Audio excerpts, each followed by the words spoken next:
I think the big thing really on the agenda for this moment is the fact that we're having this month of Venus, we're having a Jupiter-Neptune conjunction in Pisces that I'm sure you've heard from a lot of astrologers. That's all it seems that the astrologers are talking about at this time has been for 2022. The big thing this year is the Jupiter-Neptune conjunction in Pisces.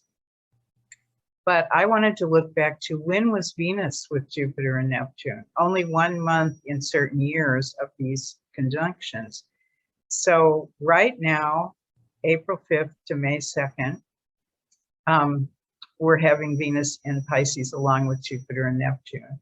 And Uranus is in Taurus at the moment. Of course, we have Russia and Ukraine. We don't need to speak more about that. We know it's happening. So what happened the last time that all three of those planets were in Pisces? The Treaty of Paris was signed, ending the Crimean War.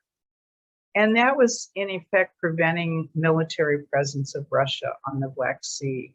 And it was accomplished through an alliance of the Ottoman Empire, Great Britain, France, and Sardinia. Uranus was at 18 Taurus at the time. What's interesting about that treaty relating to now is that there was a war, the Crimean War, but the ending of the war was a treaty and an alliance. These are Libra type words. So if we're looking forward, we're looking ahead again to the Libra star. We're saying, okay, peace was eventually achieved.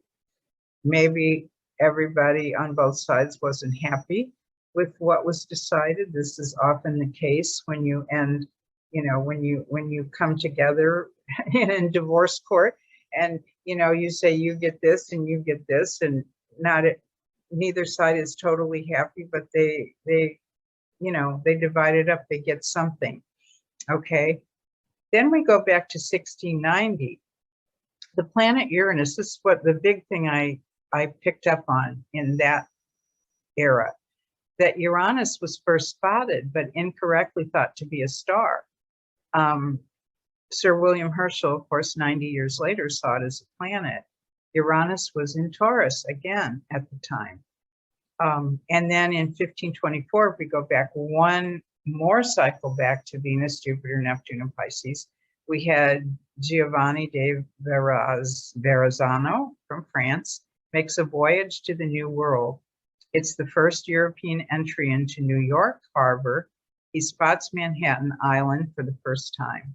Uranus is in Taurus again at the time. So all of these, interestingly, Uranus has been in Taurus for all of those. What did I make of those final two? They were eras of discovery. They were periods of discovery. Uranus was discovered, but they didn't know it was Uranus.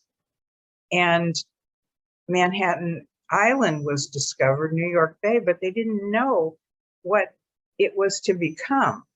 Like Uranus, they didn't know what this thing that they thought was a star was to become. So think about, it's a voyages of discovery as well. This era of Jupiter, Neptune, Venus, and Pisces, but Jupiter and Neptune for sure, is this idea of what are we discovering now that we don't even know what its value is going to be in the future, right? Look at what New York has become, what Manhattan Island has become. But when they first spotted it, it was just a piece of land, okay? It was just a little island there. No big deal. So back to 1856, when we had that last Jupiter, Neptune, Venus, and Pisces, before now, the last time they were all three in Pisces before now, the star point is almost opposite where things are now, because we had a 7-degree Libra star, we had 21 Sag. 7 Libra is opposite the Aries star point that we have now, about 6 degrees Aries. The Sagittarius star point is opposite our current Gemini star point. The Cancer star point is opposite our Capricorn star point. The Pisces is the one that's not in sync with that. It's a quincunx rather. And then the Taurus star point is opposite Scorpio, which we have now. So it was, again, I thought it was interesting that Uranus was in 18 Taurus at the time, and for all of these. So Uranus and Taurus is synchronized. You know, that's another study to be undertaken for somebody. But the synchronization of all the planets, like the research I did with the Venus star, how it syncs to certain periods. But there's other planets that are syncing, you know, their orbits. And what's interesting about Uranus and Neptune, I remember when I was learning about the orbits in astrology when I first studied it, was that two Uranus cycles is one Neptune cycle. Yeah. Because Uranus is 84 years and Neptune is like 165 or something years. And so, yeah, you multiply Uranus by 2, you get Neptune. So you would see that every time Neptune's in Pisces, Uranus is in Taurus.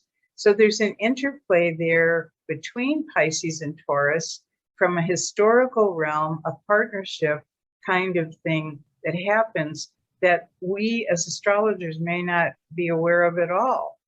And that's what I found with this, with looking at the Venus star. These are star partners. When they're on the star at the same time, they are partnered together, even though they may be signs that don't necessarily seem like they go together, but they do. I've got something to add pertaining to 1856, when Jupiter and Neptune actually met up in Pisces. And that year in 1856, actually the fashion and textile industries were revolutionized by the accidental discovery of the first synthetic organic dye by this guy called William Henry Perkin. So that's one of the manifestation. And also back in 1856, there's also like an uptick in terms of, or upsurge in strikes, protests, social unrest, and riots. And that's on behalf of like labor movement and workers' rights as well, on the back of inflationary pressures. So that's very much tying into the Uranus picture as well. Yeah, right. Revolutionary labor strikes, you know.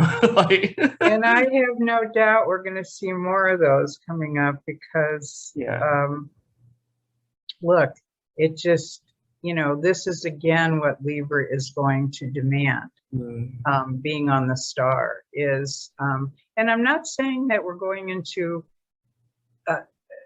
a total period, 150 years of total peace and love. Libra fights for injustice. Libra fights for what they feel is right, what they feel is just. So there's a war happening now, but of course we're in the morning star cycle when the ancients said this was the war cycle, when Venus is in a morning star phase. Last year, Venus was in an evening star phase, even though it was in a more aggressive sign of Aries.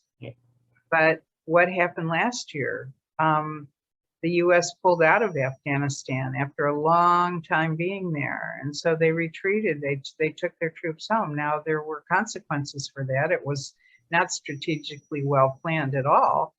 But the fact is that it was the evening star and it was a withdrawal of troops, okay? And this year we have the morning star and we have an engagement of military action, heating up, continuing to heat up.